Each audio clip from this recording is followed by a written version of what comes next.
La France numéro 1 mondial des cosmétiques et du maquillage. C'est vrai, conséquence, les clientes sont persuadées que tout ce qu'elles achètent est made in France. Italie. À Non, tort. c'est si, made in Italy.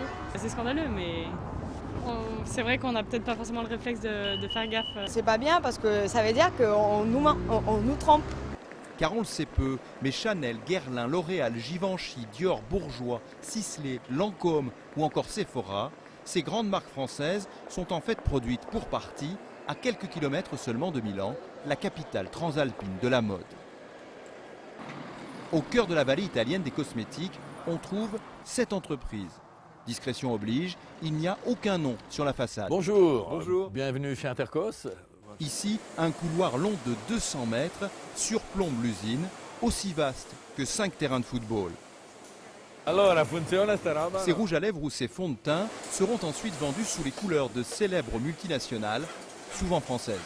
Si je vous demande de nous dire pour quelle société française vous travaillez?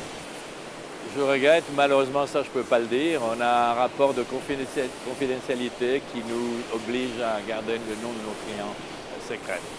Sur ce site, l'un des plus grands d'Europe, les produits de maquillage sont conçus, fabriqués et empaquetés. Une sous-traitance complète dont l'un des secrets est la robotisation sans cesse plus poussée. Vous savez que le problème de la main-d'œuvre en Europe reste très cher. Et ça, c'est un exemple de comment on peut automatiser, qui nous a éliminé beaucoup de coûts.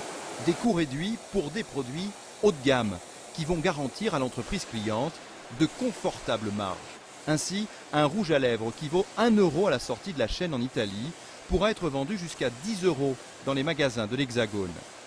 Entre Milan et Bergame, cette activité de sous-traitance est en pleine expansion. Et c'est dans cette zone du nord de l'Italie, qui était autrefois très agricole, que se sont développées des centaines d'entreprises de cosmétiques. Elles représentent aujourd'hui près de 60% de la production mondiale. Les plus grandes d'entre elles misent tout sur l'innovation. Elles emploient des dizaines de chercheurs qui travaillent sur le maquillage du futur, comme sur ce fard à paupières. On a créé une nouvelle formule. On en est, on va dire, au 3e essai. Et on va refaire jusqu'à ce que la formule soit parfaite pour le marketing. Là encore, l'entreprise ne veut pas nous révéler le nom de son client, mais il est presque certain que ce sera une grande firme tricolore qui le vendra sous son propre nom.